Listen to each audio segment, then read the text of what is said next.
আজকে রান্না করেছিলাম মাছ ভাজা দিয়ে বেগুন ভাজি। হাই গাইস, আসসালামু আলাইকুম। কেমন আছেন আপনারা? বরাবরের মতো নতুন একটি ভিডিও নিয়ে আমি হাজির হলাম মোহনা। মাছ আর বেগুন ধুয়ে হলুদের গুঁড়া আর লবণ মাখিয়ে নিলাম। একটা কড়াইয়ে তেল গরমে বসিয়ে দিলাম। তারপর মাছগুলো একে একে দিয়ে দিলাম। মাছগুলা দেওয়ার পরে ভালোভাবে উলট পালট করে ভেজে নিলাম।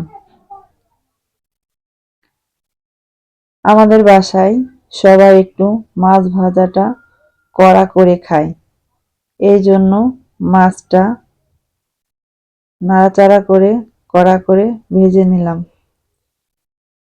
এই যে আমার মাছগুলা কড়া করে ভাজা হয়ে গেছে, দেখছেন কেমন লাল লাল করে ভেজে নিলাম। ভেজে একটা পাত্রে তুলে রাখলাম। ওই কড়াইয়ের তেলের ভিতরেই বেগুনগুলা ভেজে নিলাম। বেগুনগুলাও লাল লাল করে ভেজে নিলাম। আমার বেগুন ভাজাগুলাও লাল লাল করে ভাজা হয়ে গেছে। তারপর একটা পাত্রে উঠিয়ে নিলাম। ওই একই কড়াইয়ে তেল দিয়ে তেলের ভিতরে পেঁয়াজগুলা ভেজে নিলাম। তারপরে একে একে আদা বাটা, রসুন বাটা, পেঁয়াজ বাটা, মরিচের গুঁড়া দিয়ে ভালোভাবে কষিয়ে ঝোলের পানি দিয়ে দিলাম।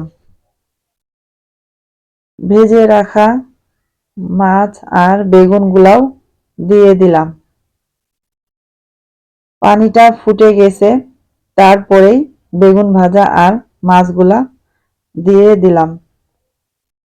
তারপর একটু ভালোভাবে নাড়াচাড়া করে নিলাম।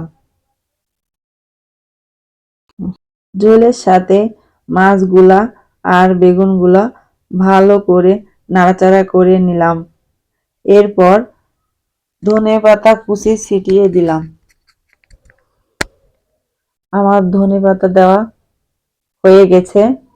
এরপর একটু ফুটিয়ে নামিয়ে নেব আর গরম গরম পরিবেশন করলাম। আজকে ভিডিওটা আপনাদের যদি ভালো লেগে থাকে তাহলে অবশ্যই কমেন্ট করবেন। আজকে এই পর্যন্তই। আল্লাহ হাফেজ।